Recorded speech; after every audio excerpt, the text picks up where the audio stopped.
Hello viewers, welcome to Vicky movie view. இந்த வீடியோவில் நம்ம பார்க்க போகிற படம் 2007 ரிலீஸ் ஆன அமெரிக்கன் கேங்ஸ்டர். இந்த படத்தை பற்றி தான் பார்க்க போகிறோம். இந்த படத்தை எடுத்த டைரக்டர் தான் ரிட்லி ஸ்காட் அவர்கள் தான். இந்த படத்தில் ஆஸ்கார் நாயகர்கள் தான் சொல்லணும். இவங்க tensile Washington and Russell grow play பண்ணியிருக்காங்க. இந்த படத்தில் ஜோஷ் பெர்லின், எட்ரிஸ் ஆல்பா, அந்த மாதிரி நிறைய நட்சத்திரங்கள் இருக்காங்க.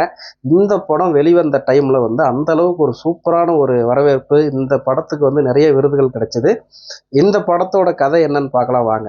அதாவது டென்சில் வாஷிங்டன் தான் ஃப்ராங்க் லூக்கஸ். ஃப்ராங்க் லூக்கஸோட வேலை என்னென்னா, வியட்நாம்லேருந்து ட்ரக்கை கடத்திக்கிட்டு அவங்க அமெரிக்காவில் டிஸ்ட்ரிபியூஷன் பண்ணுறது தான் தன்னோட முழுமையான ஒரு வேலை. அவர் தான் டென்சில் வாஷிங்டன் ஃப்ராங்க் லூக்கஸாக பண்ணியிருக்காரு. இந்த படம் கதை உண்மையான ஒரு ஃப்ராங்க் லூக்கஸ் அதாவது இது உண்மையான கதையை தான் இதை படமாக எடுத்திருக்காங்க.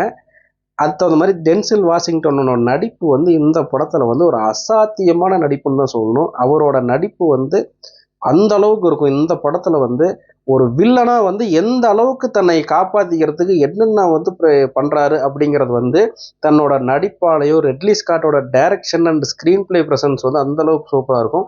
இந்த பக்கம் ஒரு பில்லர் டென்சில் வாஷிங்டன்னா, அந்த பக்கம் யாருன்னா இன்னொரு பில்லர் ரசல் க்ரோ. அவர் ஒரு சாதாரண ஒரு போலீஸ். அவர் என்ன பண்ணுறாருன்னா, அவர் ஆல்ரெடி அவருக்கும் அவரோட மனைவிக்கும் ஒரு பிரச்சனைகள் போய்கிட்டு இருக்கும். அந்த டிப்ரெஷனில் இருப்பார். அதுக்கப்புறம் ஒவ்வொன்றா இந்த ட்ரக் ப்ராப்ளம் அமெரிக்காவில் ஜாஸ்தி ஆயிடுச்சு. அதை ஒடுக்கணும் அப்படிங்கிறது போலீஸ் கண்ணில் விளக்கெண்ணெய் ஊற்றி தேடிக்கிட்டு இருக்காங்க. அந்த டைமில் இந்த மாதிரி ஒரு ப்ளூ மேஜிக் அப்படிங்கிற ஒரு ட்ரக் பயங்கர பிரபலமாயிட்டு இருக்கு. இதை எப்படியோன்னு கண்டுபிடிக்கணும் அப்படிங்கிற வேலையில் ரிச்சி ராபர்ட்ஸாக ரசல் க்ரோ இறங்குறாரு. அவர் எப்படி அந்த ஃப்ராங்க் லூக்கஸை கார்னர் பண்ணார் அப்படிங்கிறது தான் இந்த மொத்த படத்தோட கதையுமே.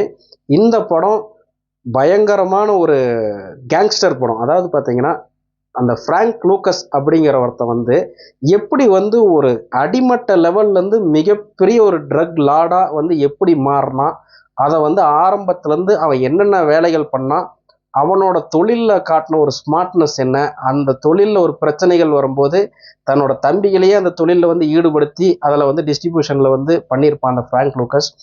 அவன் என்னென்ன பிரச்சனைகளை சந்தித்தான், கடைசியாக ரசல் க்ரோ கிட்ட எப்படி மாட்டினான்.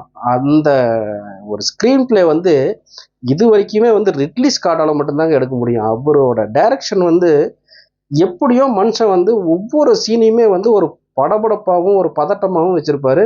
ஒரு சாதாரண போலீஸ் அதிகாரி அப்பேற்பட்ட ஒரு ட்ரக் லார்டை எப்படி கார்னர் பண்ணி அந்த ஆதாரத்தை கலெக்ட் பண்ணி எப்படி ஃப்ராங்க் லூக்கஸை கடைசியாக கைது பண்ணுறாரு அப்படிங்கிறது தான் மொத்த படத்தோட கதையுமே. இந்த படம் ஒரு சூப்பரான ஒரு கேங்ஸ்டர் படம். இந்த கேங்ஸ்டர் படத்தை கண்டிப்பாக மிஸ் பண்ணாத பாருங்கள். இது ஒரு சூப்பரான ஹைலி ரெக்கமெண்டட் படம் தான் இது. பர்சனலாக இந்த படம் எனக்கு ரொம்ப பிடிக்கும். அதனால் நீங்களும் ஒரு தடவை ட்ரை பண்ணுங்கள். என்னோட சேனலை சப்ஸ்கிரைப் பண்ணாமல் தான் சப்ஸ்கிரைப் பண்ணுங்கள். நன்றி, வணக்கம்.